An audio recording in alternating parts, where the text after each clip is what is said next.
from MHCC, in case anybody here doesn't know Ben. Everybody knows Ben, but just in case. We have several items on our agenda for today. We're going to hear an overview of a report from the performance work group on the topic of efficiency. We're going to discuss the PAC data analysis that we've been doing regarding the uncompensated care policy, and also updates on some of the things that were done to look at potentially different formulas. And then we're going to review a draft of the balanced update recommendation that will go out to the Commission for the May meeting later this week. That's the sum and total of what we're up to today. So, Julie, do you want to get us started with the efficiency presentation? Sure. Good afternoon, everyone. Maybe if we just quickly go around and announce yourselves, so we have the work group members who are online, so everyone kind of knows who's online, who's at the table, if you don't mind. So could we start with you? Sure. I'm Stu Gutterman, Commonwealth Fund. I am David Johnson with Simpson Consulting. Michelle Mahan with Frederick Regional Health System. Jim McGee, Transit Employees Health and Welfare Fund. Ben Steffen, Maryland Healthcare Commission. Paul Parker, Maryland Healthcare Commission. Kristen Bulio, Advantage Healthcare. Dolly Mitra, the Hilltop Institute. Ann Meck, University of Maryland School of Nursing. Mike Robbins with the Maryland Hospital Association. John Hamper with Care First. Jerry Smith with the Health Services Cost Review Commission. Steve Ports, HSCRC. And Shule Chilukol, HSCRC. Any work group members online? Yes, Mary Jo Braid-Forbes, Braid-Forbes Health Research. Gary Simmons, United Healthcare.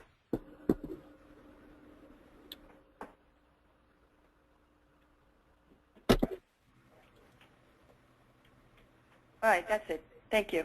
Thank you very much. So as Donna mentioned, this is a report from the performance work group. We had a meeting, I think it was in March, when we started talking about different dimensions of quality measurement, and efficiency is a measure that intersects between this group and the performance work group. So we thought before we, actually, could we mute everybody? There's a feedback. Thank you. So before we distribute the draft report, we would like to get your initial feedback on what we discussed in the performance work group, and we will distribute the draft report to you all before we present at the Commission meeting in June. I just wanted to point out, originally our timeline was to have this report late April and present at the Commission meeting, with the idea that if we were to create an efficiency measure, that will be ready for the July update.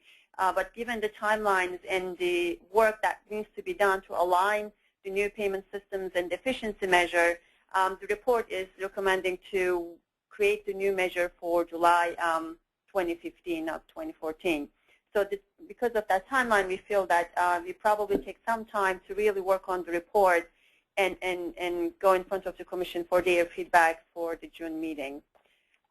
We were fortunate enough to have our contractor from the CERN, Tom Valek, who did a market scan of all the efficiency and cost measures for us and presented at the meeting.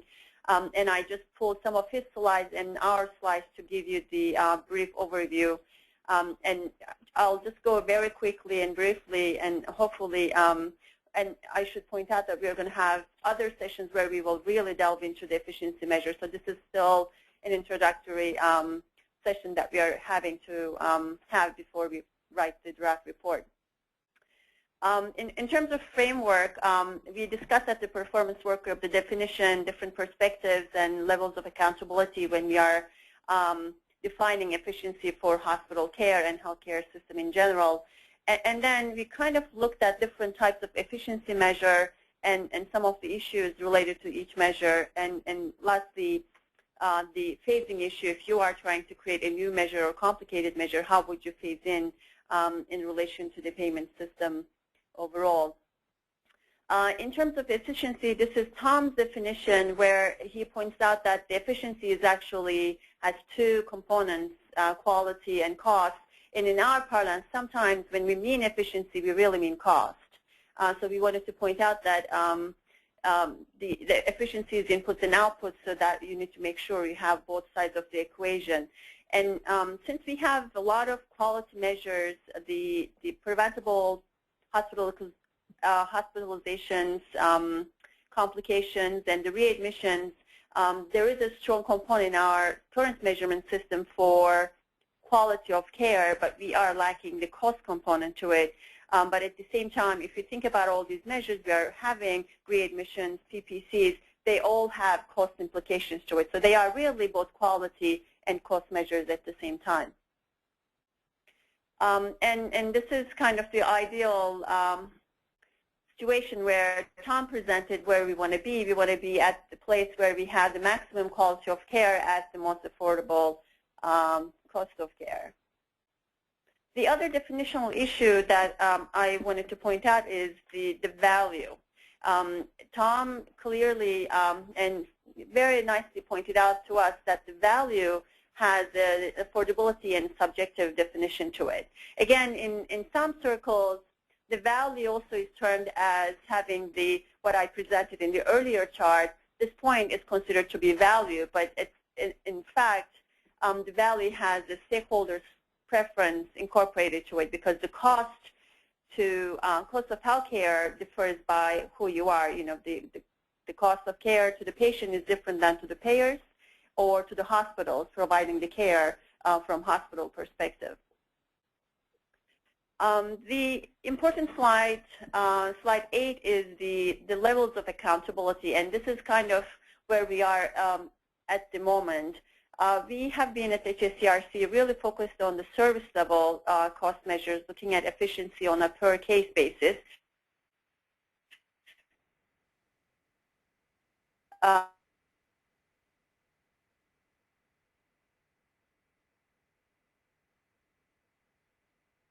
Because of our look per admission measures that we had.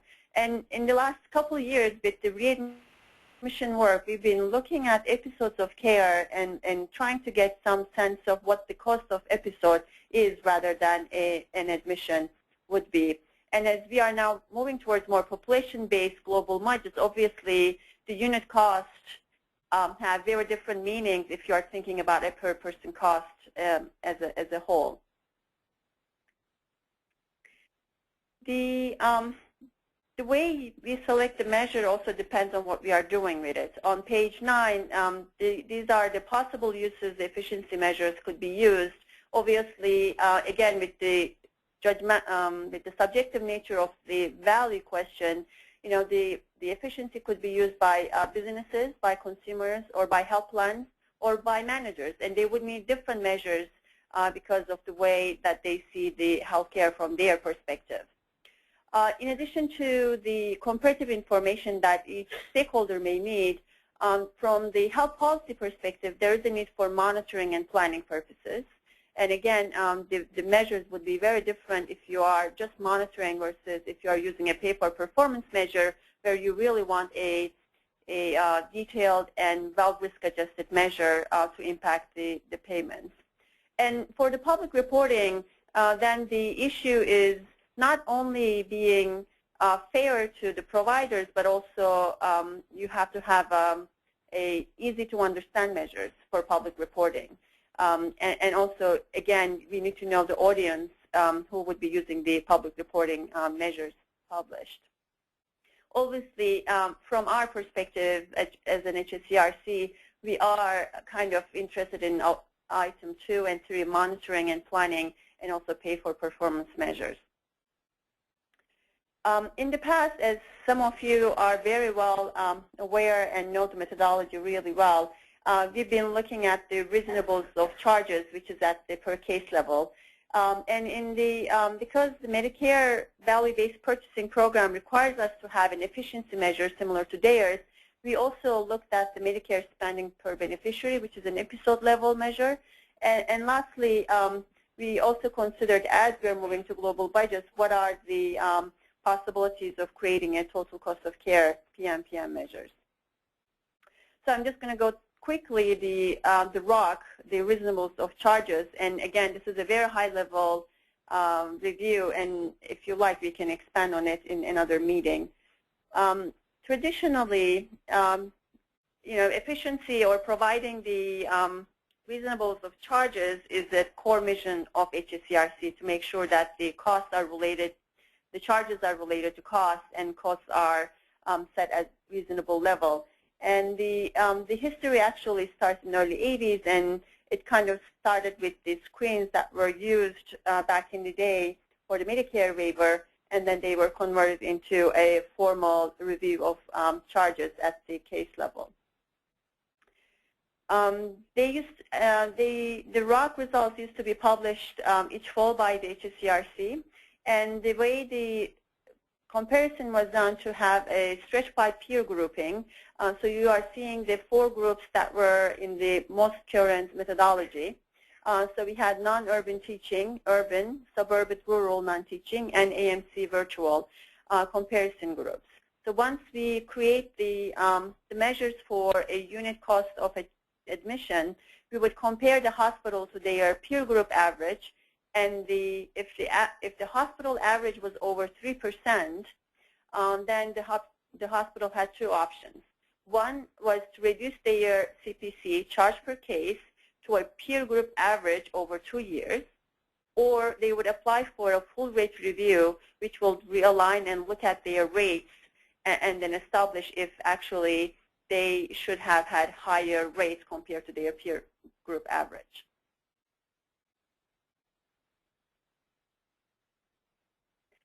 While doing the comparisons, obviously, in addition to the peer groups, you need to take certain characteristics of the hospital into account. And these are the list of adjustments that we did to the total charges. The first one is a markup. The Commission approved markups over costs that reflect uncompensated care. Sure.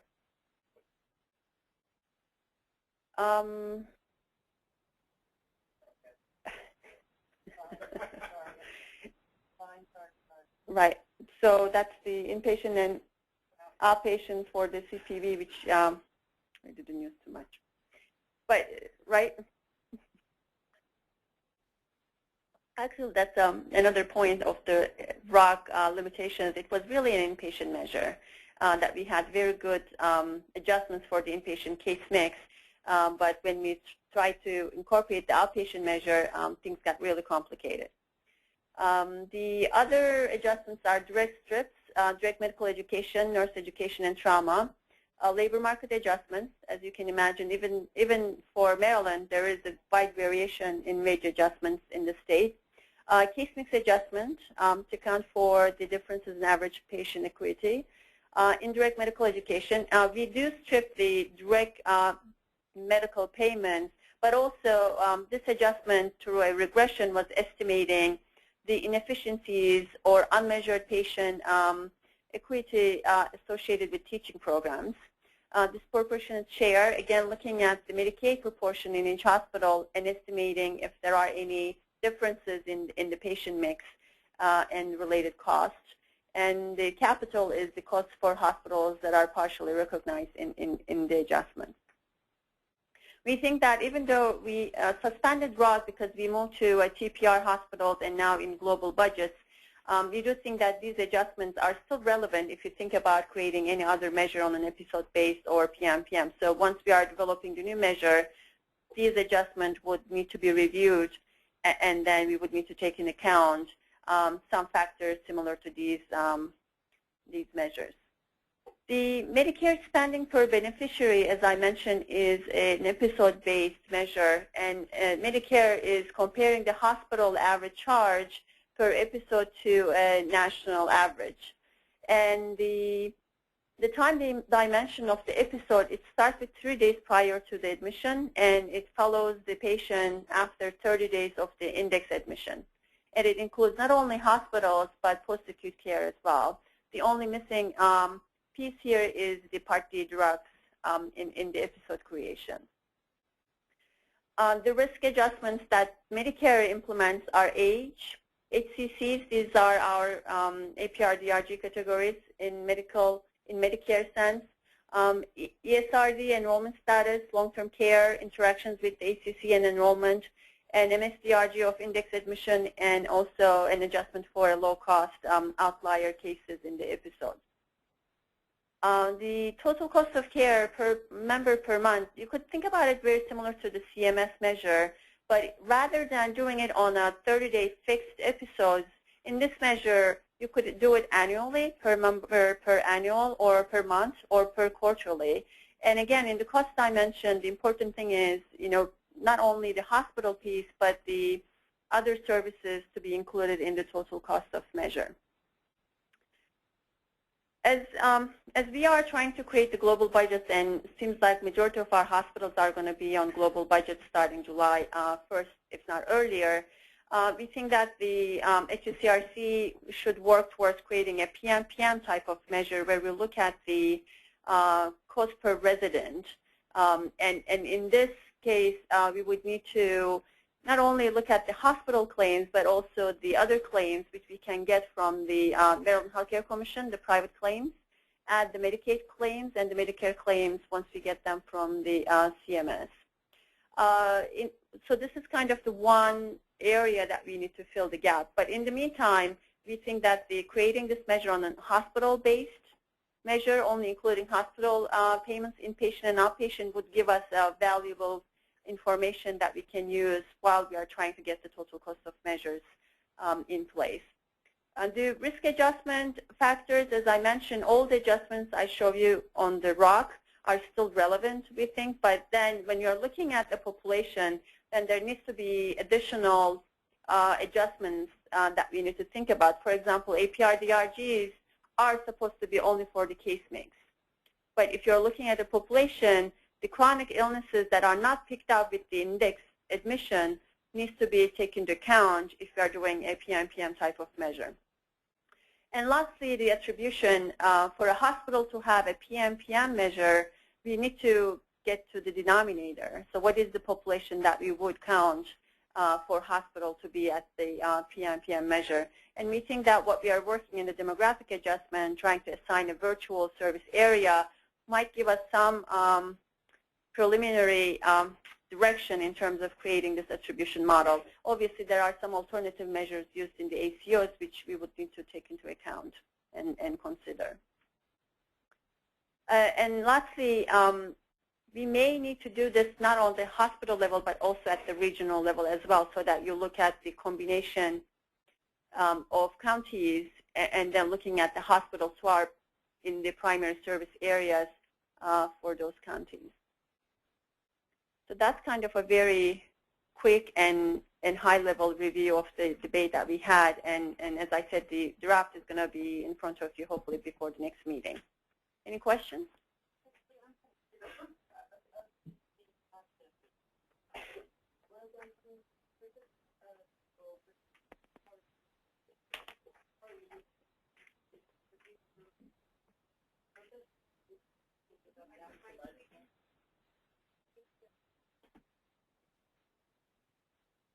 Yes, there were 3 cost measures that were mentioned, and I just wondered which ones the group was thinking came to the forefront. So the group really focused on the population-based measures, but at the same time, I think everyone is acknowledging that you have to calculate at least the ROC at the case level for monitoring purposes.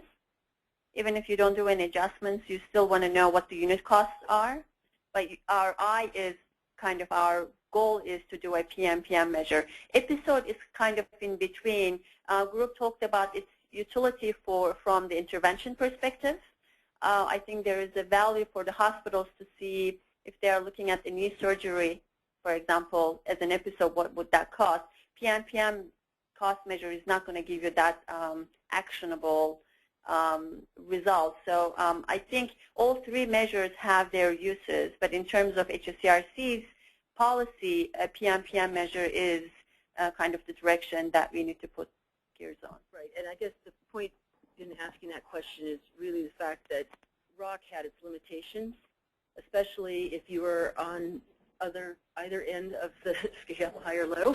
And having been at two different hospitals, one that was on spend down and then one that was a stuck hospital, if you are in that stuck hospital stage, there's really not much that moves. So now in this case, in this day and age, that's a good place to be as a low-cost provider. But I just didn't want to leave the impression that ROC answered all the efficiency questions, because for the work groups that I had been on, there was quite a lot of discussion of how to improve it. So I would hope we could figure something out. And I think, too, you know, what we expect to see, and not just what we expect, but what we are actually seeing from the data is the hospitals that reduce their avoidable utilization will, their cost per case will go up. Right. And so we don't want to have a more favorable view of hospitals that don't reduce their avoidable utilization just because they look better on the ROC. So we think that it does have uses, but it also has limitations, and so we need to use it carefully. On the other hand, there are a lot of things that you can learn from the data in terms of addressing issues of practice variation and some cost variation issues on the per case basis as well as the per episode basis. A lot of the ACOs around the country are learning a lot from the episode data, and you know, for example, a lot of practice variation in the use of post-acute care, for example. So I think there's different information that can be derived from each, but we need to be cautious about what we're reinforcing in terms of incentives. Right, especially now while we're transitioning. Yes. Because so much is, we don't have a history or any kind of a measurement period to see what is actually good out of these changes. That, like you were saying, I do think as you get utilization down, your costs are going to look like they go up. So, but that may be a good thing in the long run. I think the advisory council was recommending that we be cautious in how if we point people in too many directions. So if we want them to get the avoidable utilization out and the PM cost in line with the new model, then we should be cautious in how we use some of the other measures. Okay, thank you. Yeah, I'm a little confused. You started off talking about value and efficiency and end up talking about cost. I'm not sure when you're talking about a PM model, what kinds of quality metrics, your sort of population-based quality metrics you might be talking about. It's a little bit confusing to me. Well, I was trying to kind of not to confuse you. That's why I put the definitions on and said our efficiency, when we talk about efficiency, we always talk about the cost measures at HSCRC level. So the work group is really looking at three dimensions of measurement: quality, population health, and cost. And efficient, right? And they are going to be working on creating this balanced scorecard where you have some more, you know, there are plenty of measures in each domain. They are going to be sorting out and giving us a shorter list that we can focus on. So yeah, I think when we call the efficiency report, this is really the cost part of the efficiency. And I think that the discussion about how you would combine efficiency and cost and look at that red dot is probably will take a little bit of time to really combine them together and create the true efficiency measure. Is that now clear? Yeah. Charlie Royland is on the webinar, and he asked, did the group discuss having use rates for certain types of hospital use, for example, having ED visits per 1,000 per year in a given service area, or CHF admissions per 1,000 per year for a given service area? Yes, there is a big list of all the cost measures or utilization measures used and endorsed by NQF and others. And in that report, I didn't bring all the list to you, but you'll have that list as part of the report. In terms of our approach, we really wanted to jump to the PMPM because cost measure includes the utilization rates, although specifically on the population health measures like the asthma visits for ED, I think the work group is considering that as a reflection of the population health rather than the cost measures. As I explained, some of these measures are it can be termed in each domain. It could be a population health or it could be efficiency measure at the same time. But we are trying to just assign them into a single domain and keep them there. And the staff have been working on some breakouts to the measures well below the inpatient versus outpatient. We've been working on breaking out inpatient using a combination of APR groups and also using the University Hospital Consortium definitions of service categories so that we can break out things like transplants, et cetera, and be able to get a little bit more granular in some of that analysis. And we've also been working on outpatient subcategories to be able to break out things like emergency room and emergency room with observation and et cetera and so forth.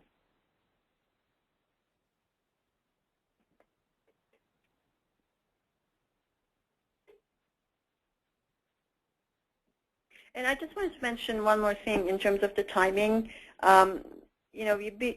We start working on these measures, and they are kind of linked with how we do the demographic adjustment and other things, POW, the definition of potential avoidable utilization. In terms of timing, we are envisioning to work on it this summer and early fall, and then try to get more finalized definitions of these measures and be ready for implementation for next July. And I think it works out with the transition period that we have too. We don't want to introduce a in July while we're introducing new payment models at the same time. You would expect that there will be some inefficiencies because of the transitional period, and you want these measures to be implemented looking at the results of that transition rather than measuring what's happening during that period. Just to clarify, on the potentially avoidable utilization, you'll be able to capture if the community is lowering the threshold for treatment. Because one of the things that I noticed in the thing is that the only appropriateness of care is something that is at the hospital level. Suppose, for example, the appropriateness of knee replacement changed to a much less severity of disease. Would there be a way to pick that up? Because once you get in the hospital, those patients that are less sick will look probably very efficient to care for. They won't have the complications probably. They won't be readmitted. But what on the front end stops the threshold for utilization of care from being lowered? That makes any sense? So you're asking, like,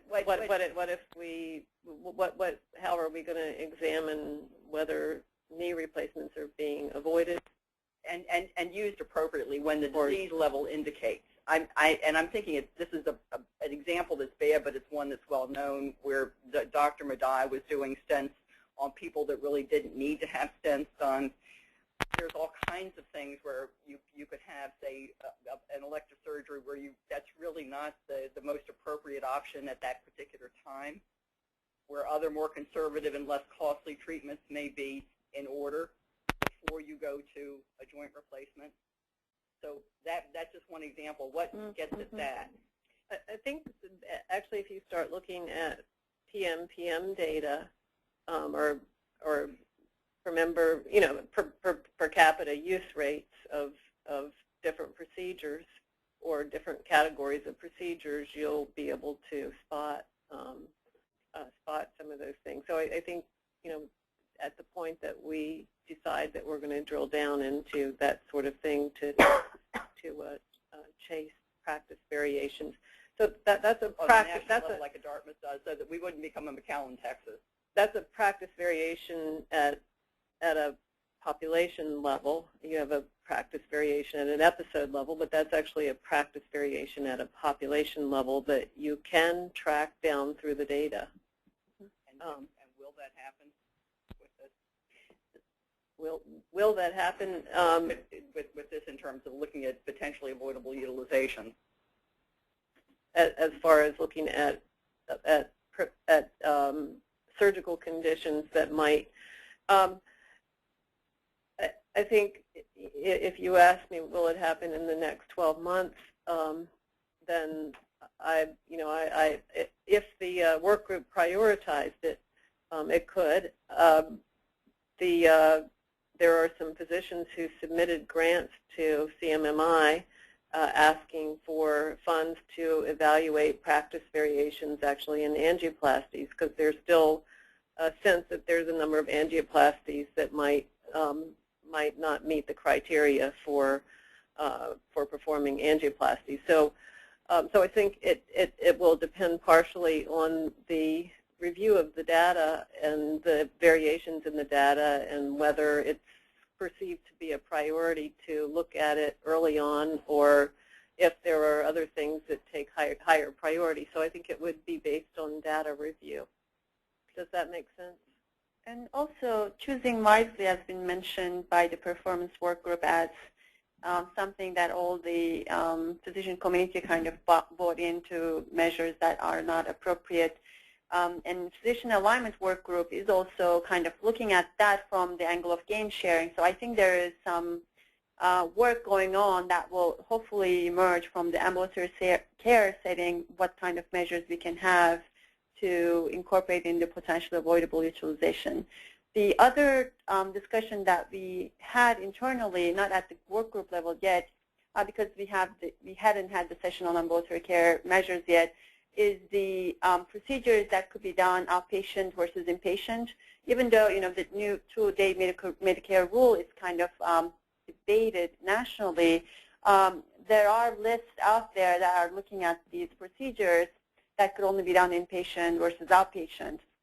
That seems like another potential area where we may be easily, compared to other measures, glance some of that variation across the hospitals. I think one of the areas that that is being tackled now in terms of variation is sepsis, and so that's an area that's under review and evaluation for improvement. So there have been particular areas of admissions that have been targeted by the hospital industry and others in terms of where we think there might be some improvement needed, and that's an example of one. But right now, orthopedic surgery is not on that list.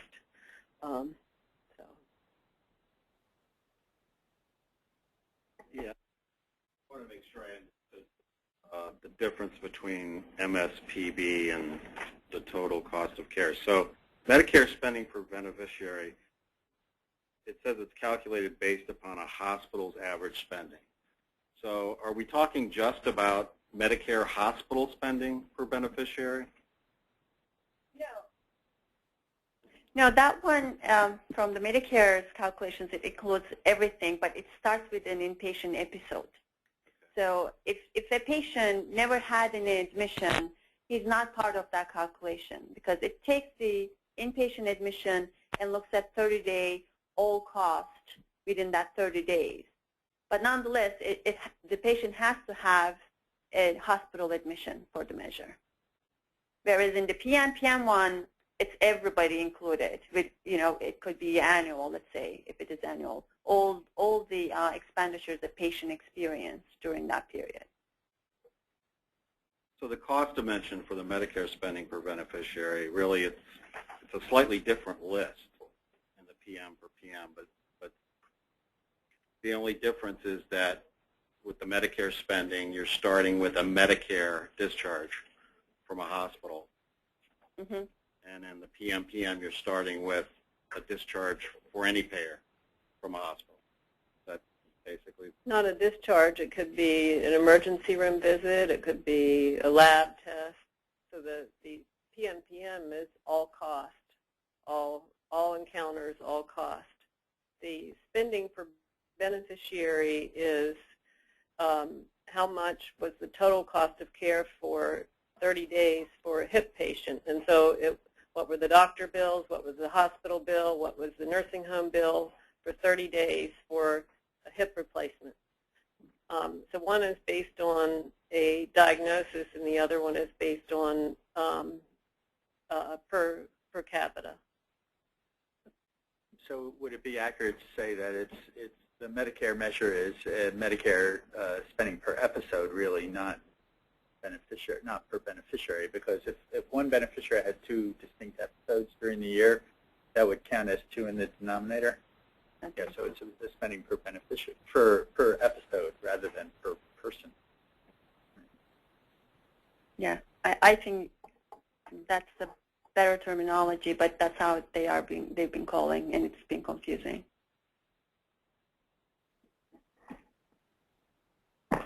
One other question I had was, in terms of the conversations you've had with CMS, how much confirmation have you gotten that comparable national metrics would be available? So if we went to a total cost of care measure for Maryland, a fair benchmark nationally, could that be developed? And if it could be developed, could it be developed precisely so that we longer term are benchmarking ourselves fairly against the rest of the country? I think Maryland has a history of always wanting to do things a little bit uniquely, and some might say ambitiously, but sometimes we run into trouble because we don't align exactly with what the rest of the country is doing.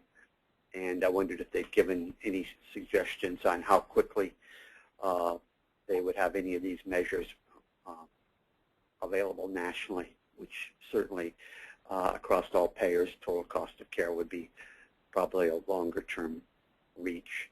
Medicare spending per episode seems more easily achievable. Any sense of that? Medicare is hiring a contractor to help program the database that we'll be using so that we can get some of that information out. And so I think it'll be dependent on how long it takes them to hire a contractor and the contractor to execute on the contract. So that so in terms of getting the benchmarks, it's actually supposed to be a topic coming up. We've been talking about it, but as far as starting to dive into it, it's coming up at we're having biweekly meetings with Medicare now. So it's on the it's been on the topic list. And from the all-payer perspective, there are some commercial claims databases available. I think once we have a better sense of what kind of measure we need to develop here, there is an opportunity to kind of look outside and see if there are national benchmarks. Like, for example, the Truven database, which we've used, I've personally used pretty extensively for benchmarking. Another question I had is on the total cost of care. Certainly the attribution, certainly these are all big questions, but the idea of attribution at a hospital level is certainly going to be somewhat complex. How much sort of transparency, openness, discussion, suggestions would there be on different attribution methodologies as you move down that pathway? I think it depends on what we're doing with it. We already have an attribution method that we're using for our demographic adjustment effectively, and so if we use something similar to that, it's not as complicated as assigning one person to one place. We will. There are a number of organizations who have taken 2 years to figure out how they're going to do attribution, and we're we don't have that timeline to work with. We have to file another application at the end of 3 years. So we don't have the pleasure of working on the attribution model for 3 years that we use for PMPM measurement. So we'll be open to suggestions, but we're focusing on models that don't have us waiting perpetually through details of data trying to get one patient to one hospital. Yeah, I think, and Stuart can attest to another Stuart's theory about rough justice being a good solution for some things like this. But if it's rough justice, I think good transparency and people knowing what's happening is always good too. So we're very focused on transparency.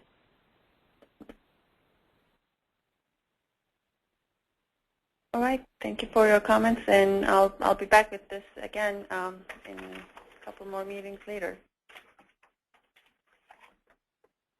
So the next topic that we're moving back into from our last meeting is the PAC data analysis and the uncompensated care policy recommendations.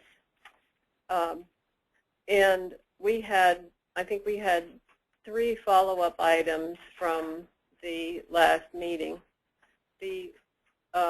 And we didn't send something out in advance because we were still following up on one of them. The first follow-up item was to look at the regression formula and to see whether there was some way that we could use the PAC data in the regression formula, and as opposed to the 5-model variable that we had recommended. And between the last meeting and this meeting, folks did, in fact, look at that. And what was determined is that the PAC data closely are closely mirrored, if you will, the factors, several of the 5 factors that were being used in the model. And using the PAC data was problematic because we really only we used 3 years worth of data in developing the regression model, but we don't have 3 years worth of PAC data. So it introduced technical difficulties in the calculation without improving the reliability or the results in the calculation. So the commission staff is not recommending any changes. We're still recommending the 5-variable model that we were recommending at the last meeting. So I'll open it up to see if there are questions or comments on that issue first before we go on to issue number 2. Okay. So the second issue was the PAC data itself, in terms of we had hospitals checking the data to determine if they had collections on any of the PAC accounts, to understand whether it really was uncompensated care in the base period or in the 2013 period, and therefore could be removed, if you will, from uncompensated care, or if there had actually been collections. And so what we found in the data analysis is that there were collections to the tune of about 10% of the PAC accounts. On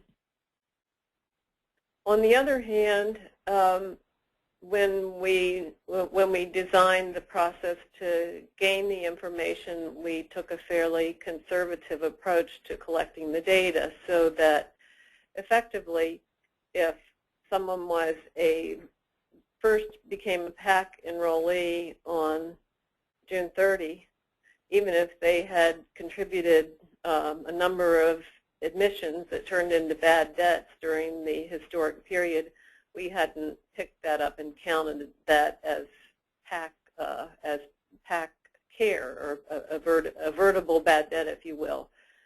So one of the things that we've done is to go back and quantify how much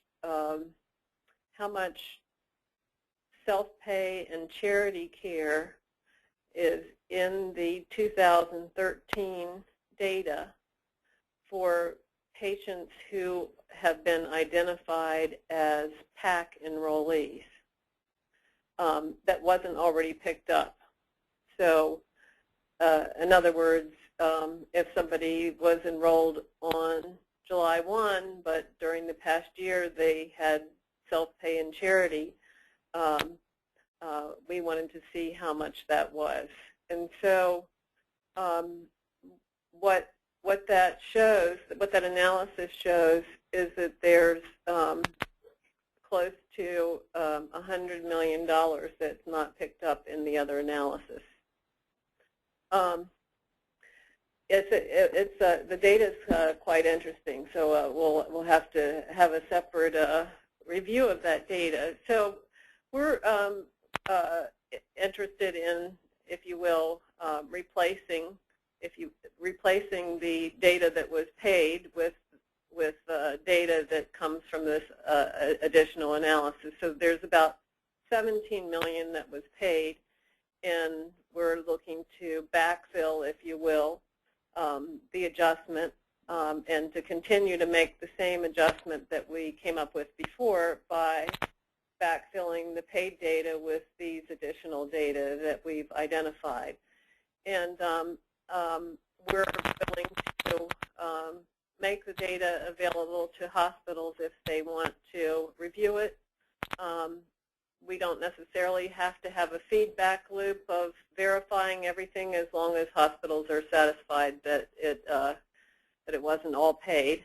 We don't think it was, because it's showing up as charity and self-pay in the data. But that's at least our thinking at this point, is that that there is about a 10%, which is about $17 million that was paid, and the additional self-pay and charity that wasn't identified previously through the process can be used to backfill that and continue to make the adjustment at the level that we were targeting.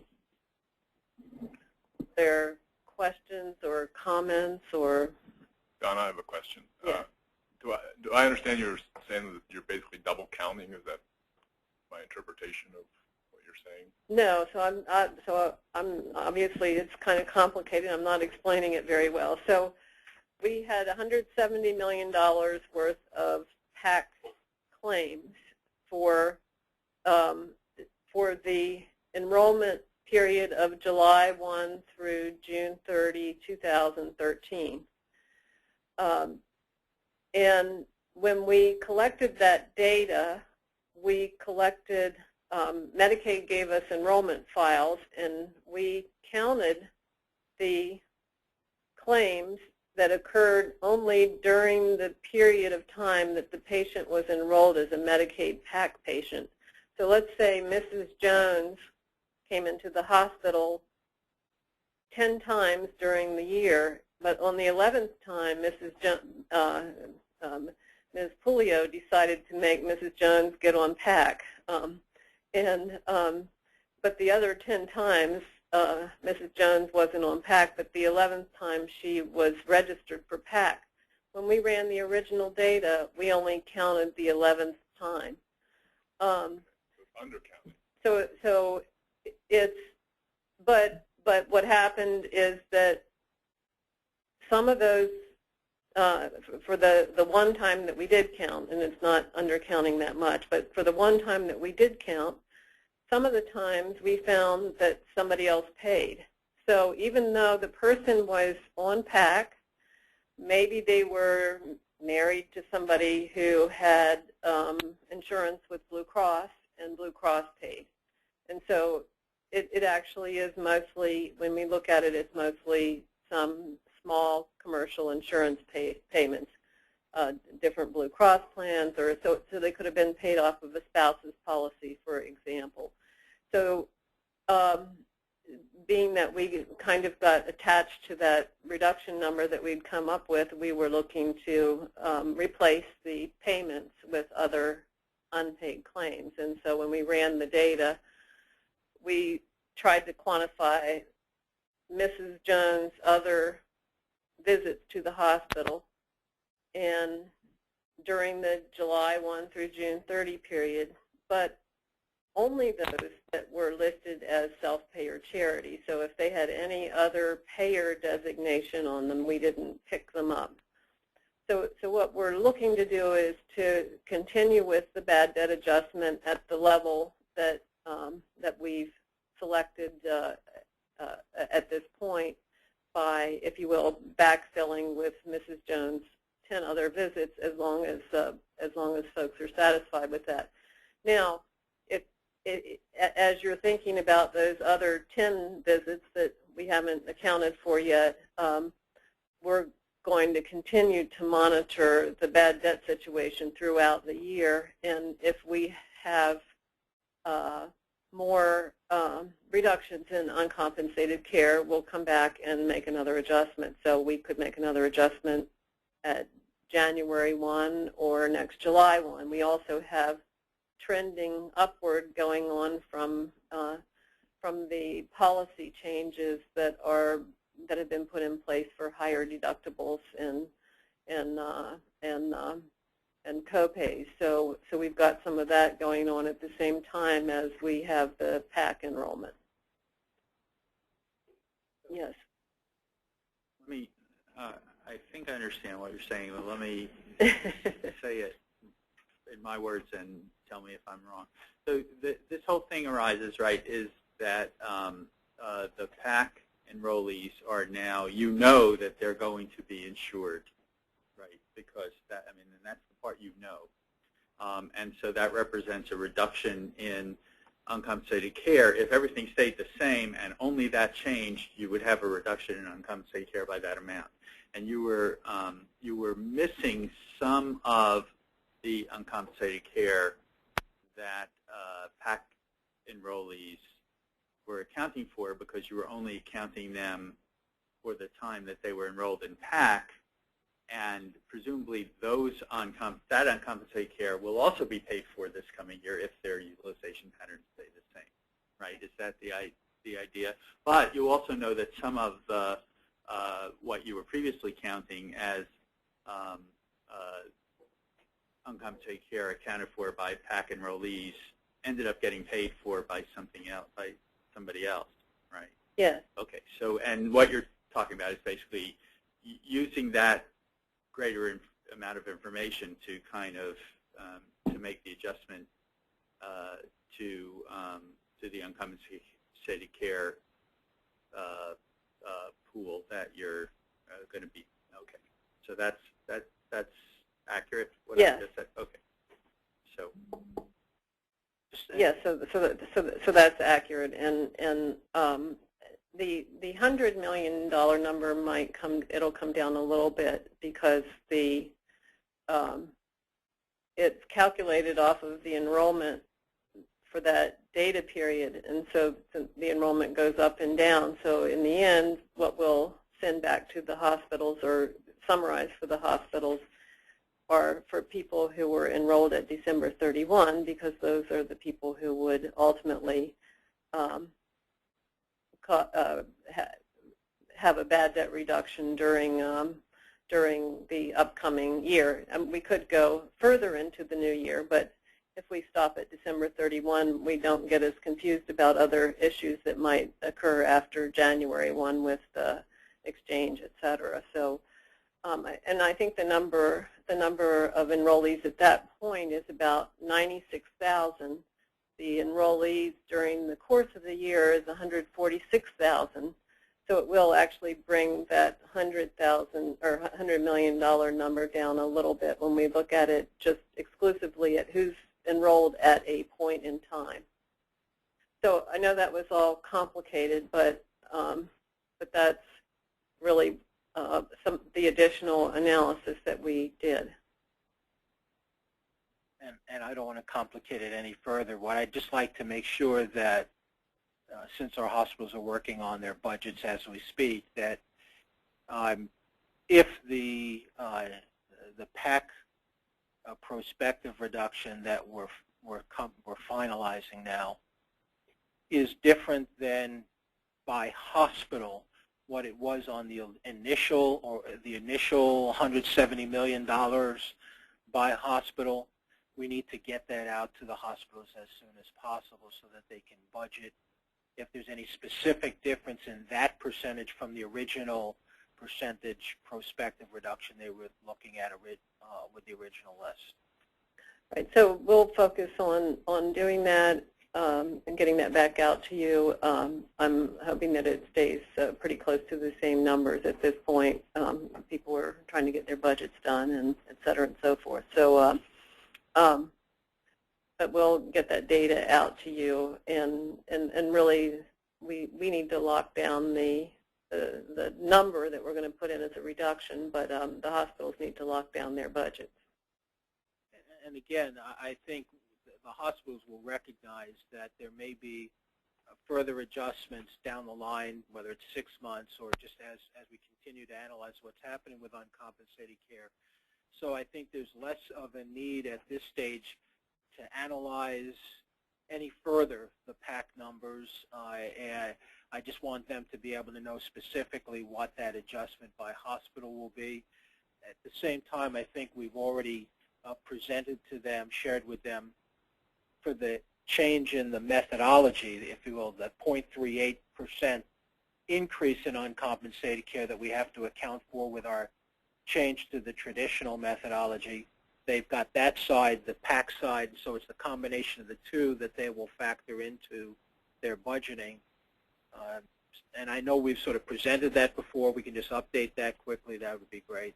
We don't need to spend a lot of time, if any, over the rest of this year reviewing any of the PAC, any further review of the PAC charges. Okay. So the last issue, and it'll change a little bit more one more time before it goes out on Wednesday, but we've updated the staff report for several of the items we've just discussed, and I think Stu recommended some rewording of the recommendation, so we have done that. We'll probably change it just a little bit more based on the updated PAC information that we have now. But I just I think I put it up on the screen, but it's also at the tail end of the document on page 13.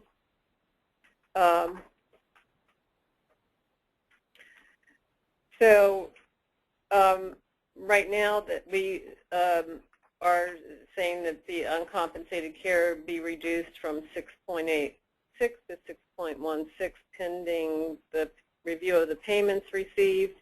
And I'm going to change that back to the same recommendation that it was before, because we feel that the payment received data now will substantiate the full reduction. So we'll change it back to just say 6.86 to 6.16. And while recognizing that we're evaluating the data on an ongoing basis, that we continue to monitor for potential reductions for fiscal 2016 or sooner, that the regression formula be changed from the current model, and I think, Stu, this is where you recommended that we do A, B, C, D to make it a little bit clearer what the recommendations were. So to go to a 5-variable model, to go to 2 years of historical data, to adjust the results based on the PAC 2013 charges, and again, I'll need to reword that a little bit based on the updated data that we've just gotten, and that we get the year-end data from the December 31 hospitals before finalizing the model. So we're still waiting for data from from a couple December 31 hospitals.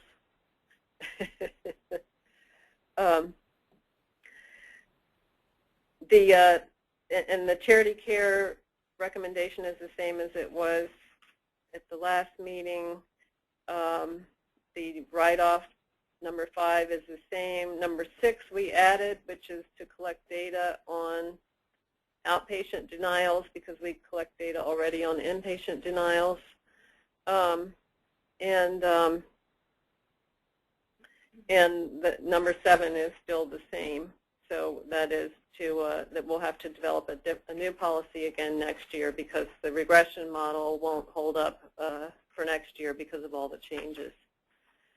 So we will be able to post revised wording to this shortly, and we'll be sending this out to the commission. But are there additional, and if folks have additional thoughts about the wording after this meeting, we'll be glad to take them. But hopefully that addresses trying to get a little bit more clarity on the recommendations. Are there additional questions or comments about the uncompensated care area?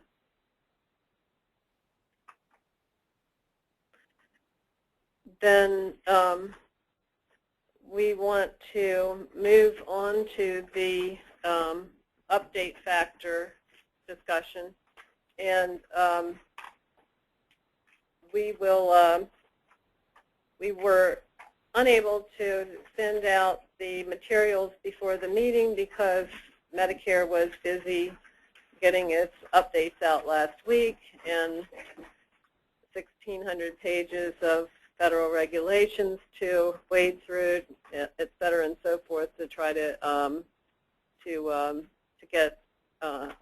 get to the draft recommendation. So I will invite you to read this document. It's fairly short, and certainly send back any comments that you have. But I will take you through the numbers in the calculation, or in the document. So basically, if you turn to page 4,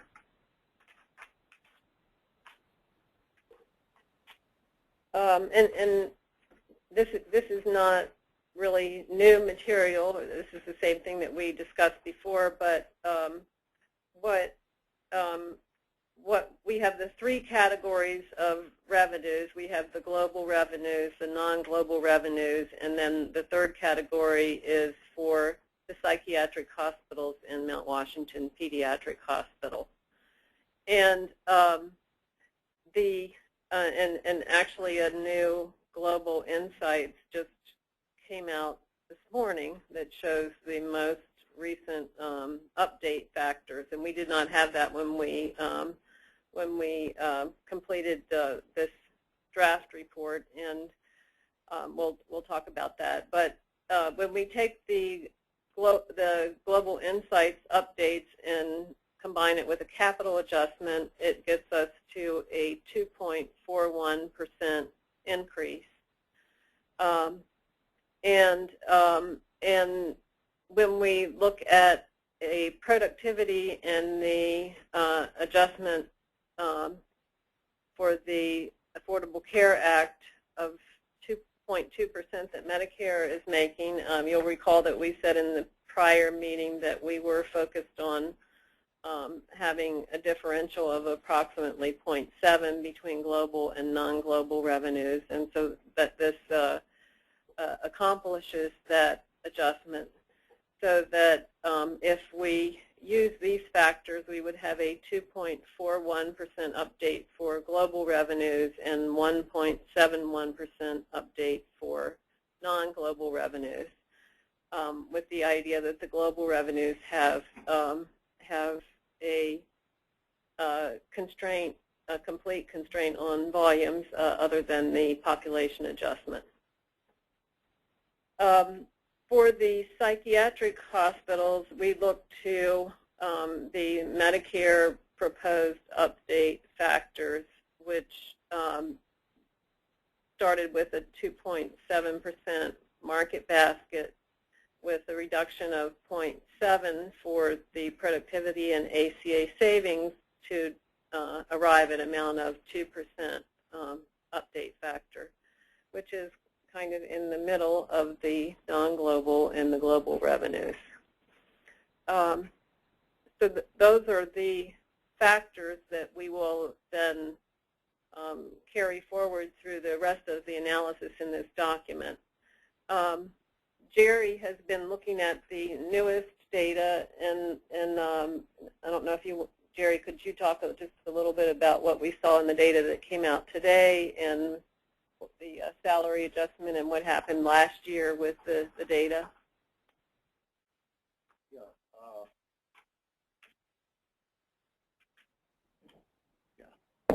Last year, we did our estimates based on the numbers that was put out in Global Insights, and that number was based on their estimate of what inflation would be for the fiscal year ending 14. At that time, they were estimating salaries, compensation to actually increase by, I believe it was about 2.6%. That gave us an overall update of somewhere around 2.3 last year before we made our adjustments for productivity. What they're showing this year is now they're estimating the increase for salaries and compensation in total will only be about 1.9% relative to what they were looking at last year. Probably because the economy maybe didn't do as well as they had anticipated, and so because of that, hospitals were not forced to provide salary increases, to the extent that they thought they were going to. This year now, though, they have come back, and again, they have projected that salaries and compensation will increase approximately 2.8% for this next year. So when you build that into these numbers, there's quite a bit of difference between what they estimated last year and what the actual turned out to be, and now what the estimated amount for this year will be.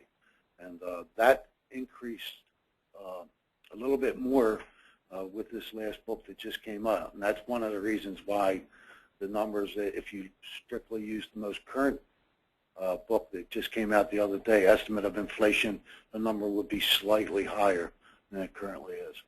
And it's mostly due to the increase in salaries. And if we wanted to make an adjustment to that, we could. I mean, we don't have to build in an amount for salaries that are equal to what Global Budgets estimates them to be. We can build in something different than that, and then if hospital employees become more productive and hospitals can provide a additional salary increase because of that, then that would be up to the hospitals. We don't dictate what types of salary increases hospitals provide to their employees each year.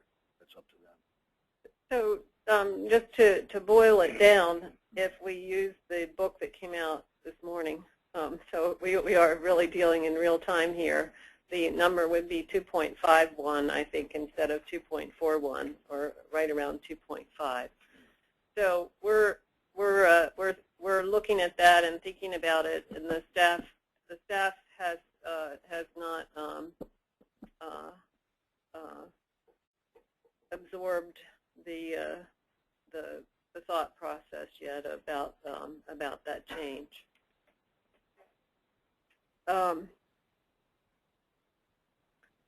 The next couple pages of the report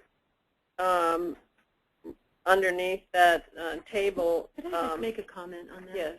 I'm just wondering if the reason that the differential, could you clarify the time frame for I think I heard 1.9 was the actual number for labor adjustment? 1.9 is their current estimate of what labor will increase for this fiscal year 14. Last year when we made the estimate and we decided what update factor should be, their estimate was, I think it was about 2.6% for salaries and compensation. For the same time period?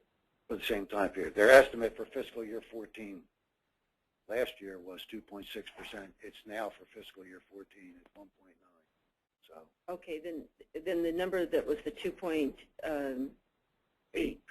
That's the estimate for fiscal year 15. For 15. Okay.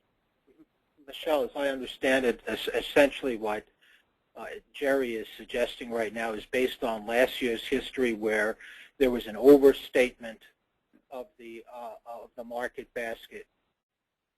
That rather than making an adjustment now for what might be this additional 10 basis points, moving it from 2.41 to 2.51, it makes sense for the staff at this point to continue to recommend the 2.41 because of the potential that there's some built-in overstatement like there was a year ago.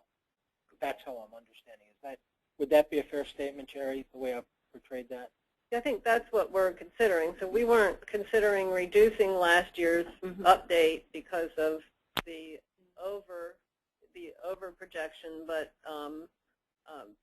possibly staying with this figure in light of the over projection from last year, and it's about 1/10 of a point, and it aligns more closely with our budgeting process too. I just was going to say, I think that makes a lot of sense because with sequestration and a lot of other unusual events of contraction and that sort of thing that went on, I'm sure many hospitals didn't give increases, and that's not a sustainable policy. So right. It may be part of the reason that there was the reduction from the estimate. Right. So we weren't looking to go back and recapture that. Wanted to make sure. So right. We're looking for a little more clarification on what you thought might have been driving that differential, but good. I'm good. I think the volume reductions last year seem to be, from some of the literature that I was reading, seemed to be driving some of that too, that there were a lot of volume reductions, and that was driving supply and demand issues. I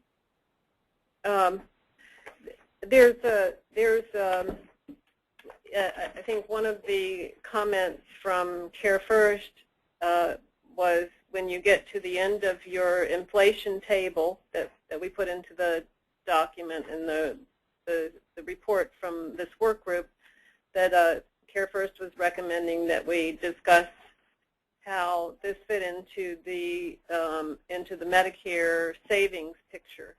So, the next section in the document really is to try to tee up that discussion of how does this fit into Medicare savings estimates, and so we're starting out by looking at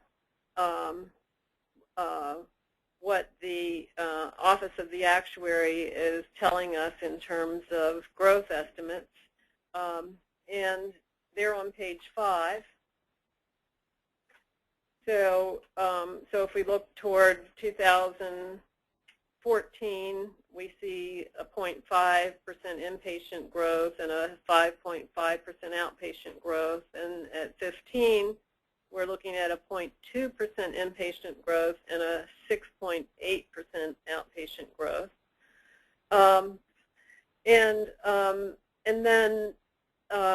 And then we're also just trying to evaluate in terms of the proposals that Medicare is making for rate updates, how this fits into the picture. Now, of course, when Medicare makes proposed updates, they don't have any projections of utilization, so you really can't connect the dots as well as you might like to. But you can see at the bottom of page 5 what the proposed Medicare inpatient update is, and it's basically 1.3%, where they're taking off 0.4% for productivity, 0.2% for the Affordable Care Act, and 0.8% for coding and documentation, which will continue on for several years. and their outpatient estimate, at least last year, was the same as inpatient except for the coding and documentation. So we can guess what their outpatient might be based on the inpatient, so that might be around 2%. So obviously something's going on with the utilization trends that gets you from the rate changes up to the per capita trends. The other thing that's going on is the DISH adjustment. The DISH adjustment has not changed, so that we know that the Office of the Actuary had the DISH adjustment figures when they were doing their projections. I will tell you that the DISH adjustments confused me greatly, and there may be some more clarification that we can gain on DISH adjustments, but effectively, the MedPAC said that the DISH adjustments actually increased, that DISH actually increased in 2014, not reduced, in spite of the DISH adjustments, and that's probably because of more enrollment in Medicaid pushed up the calculated DISH amount. So even though there's a formula that drives DISH down, there's enrollment that drives DISH up, and we don't have all the data to actually tell us what the real impact of DISH is on the cost per beneficiary. So the best information that we have right at this point in time is the information from the Office of the Actuary. So with this information in hand, then what we're recommending, the preliminary recommendations that we would take to the commission meeting, is that revenues under global budgets be provided an update factor of 2.4, revenues not under global budgets but subject to Medicare rate setting waiver 1.7, psychiatric hospitals in Mount Washington, pediatric 2.0% update. We will need to provide our model estimates from our global budgets and modeling, which we will hopefully have done very shortly here, and we'll need to provide that to the commission and to the work group next month. We're also, because this is our first year under the new model and things are changing, we're recommending that we put an update factor in place for 6 months, and then we look at it. We relook at it at the point of the mid-year, and make adjustments as needed. Not that we're anticipating that we'll make an adjustment, just like we didn't make any adjustment last year, but that we provide an avenue for review based on our monitoring and the actual performance. And that we complete a guardrail policy recommendations to give us direction if we are not meeting our targets. And that, of course, is on our agenda for the upcoming meetings. The guardrail, when you say if we're not meeting our targets, are you looking at both targets, the all-payer as well as the Medicare target? So are you looking for a guardrail that would, if something would trigger that we're not, the actuarial numbers are a lot different than what we anticipated, and we don't look like we're going to hit the Medicare, or is that included here? I think that we need to come back with specific guardrail policy recommendations, but we need to go through that in detail with this work group first. So we're certainly looking at Medicare performance and all-payer performance, but we're not making a specific policy recommendation here other than to say we need to come back with recommendations that would dovetail with a January 1 review process. Does that make sense, John?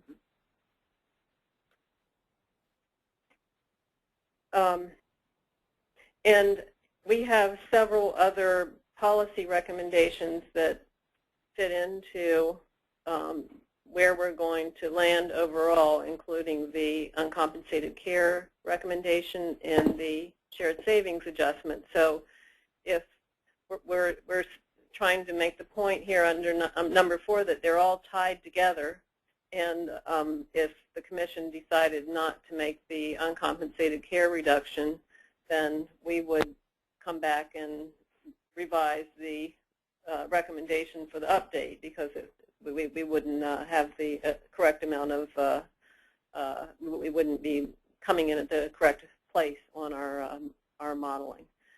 So that's, those are the recommendations. And then we have provided a table on page 7 and 8, and we added a section to the table based on the Care First recommendation. So, and we reordered the table, so we're open to whether you like this order better or not so much. So what we have done in this table is to come down to a subtotal of the net increases that are attributable to hospitals, if you will, and there might be a better way to word that, but to hospital adjustment factors. So we have a 4.14% increase in revenues, which translates to a 3.41% increase per capita. And then we have net decreases from UCC, uncompensated care, and assessments of 1.07% that then drives us to a net per capita result of 2.34%. And I don't know whether this organization helps or hurts. There were questions in the last meeting of you know, wondering whether the squeeze was too tight on the hospitals the way it was laid out before. And so I think this kind of clarifies how much is coming out of the hospital, you know, affecting the hospital bottom line versus not, because hopefully the changes in the UCC and the assessments are not affecting the hospital's bottom line. So I don't know whether you like or don't like this presentation. I actually do prefer this. Again, for folks on the phone, this is Mike Robbins, because I also don't think that we can count on the UCC and assessment adjustments of this magnitude in subsequent years, or it may not be there at all after a couple of years of the expansion of coverage. So I think it's important to focus on the portions of the model that we would expect to see pretty much every year up above as you've done, and the ones that might not be consistently the same number or that magnitude of number down below. I think it's fine the way you've set it up this way. I think it makes a lot of sense. No, I think you had asked a question about this last time, so we were reorganizing it to make it clearer to folks what the impact on the hospital is. So the last page then takes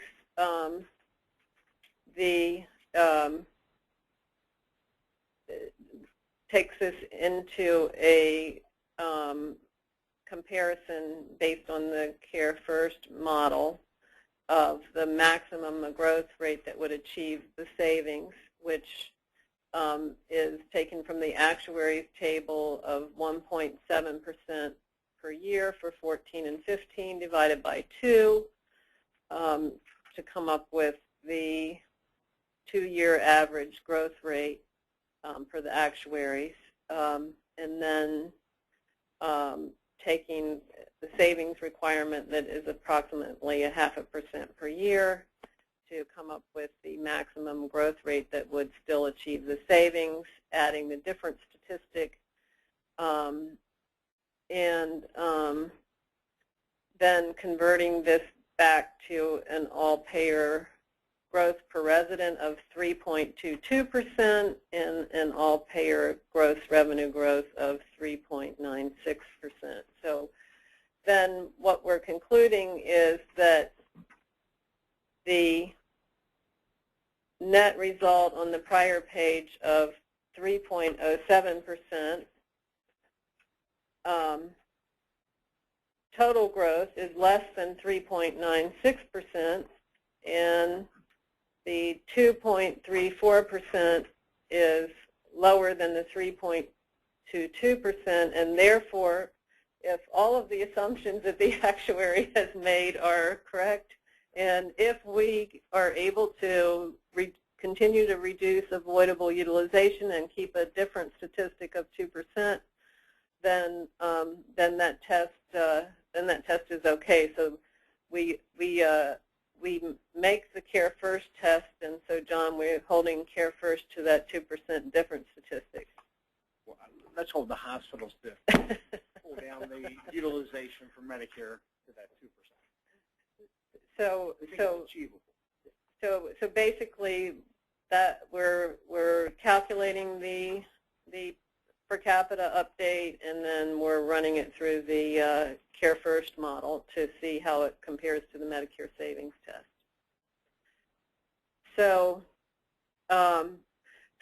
these are exercises that we've already done in our prior meetings, but with the most recent figures in front of us. So I guess I wanted to open it up to questions or comments, and then obviously there will continue to be we'll continue to take written comments from all of you, since we weren't able to get this out before the meeting, and of course even at or after the commission meeting. So Mike, you were going to. Yeah, a couple of quick comments. First, I'll actually start with the psychiatric hospitals. I think, for the record, I think just as a starting comment, I would say I'd be concerned about applying the same ACA, if you will, budget adjustment to the psychiatric hospitals in Mount Washington that Medicare is doing nationally, and applying that to the commercial patients here in Maryland. I think that would be inappropriate. I think it's appropriate to require a productivity adjustment that you've got factored in here, but that other piece I do have concern with, because that's just a Medicare budget balancing issue that should not be provided to the commercial market for those psychiatric hospitals. But turning to the rest of the model, and again, I do appreciate the way you've reorganized this. I think what we've suggested before, just a couple of quick comments. We remain concerned that we don't know, and it's obviously what this demonstration is all about, whether the infrastructure allowance of 0.33% will be sufficient for hospitals to make the investments they need to demonstrate the long-term success under this model. And so, for the record, I'd just like to suggest that one area that the commission staff look at is the 0.5% that is set aside for unforeseen adjustments, whether some portion of that could be provided for additional infrastructure investments under the global budget models. What I would say is, in terms of the model, is in fact, until that 0.5 is spent, that in fact the overall number that would actually be provided to hospitals is that 0.5% less. That's something that's being set aside, but you can't really say that we're spending that money until it's actually provided for those unforeseen adjustments. So all other things being equal, we go into the fiscal year July 1st with, in fact, expecting not 2.34%, but instead 1.84%. So that's why I would ask that we consider moving some portion of the unforeseen adjustment funding up into the infrastructure funding because of the uncertainty of whether that funding is sufficient. You can do that with then not impacting the overall number you have of 2.34%. It's just a more assured guarantee that we'd have perhaps better funding available for that infrastructure funding. But overall, I think this is a very reasonable approach that the staff has taken. I have to just compliment you and the staff for all of the transparency, the details, the backup you've provided on everything from how we're doing the population, the demographic adjustments to each of these different pieces here. I think it's to be commended for how vastly improved this process has been compared to the last 2 or 3 years that we've been involved with in discussing this update. And I do want to, for the record, again, put that compliment on record as well.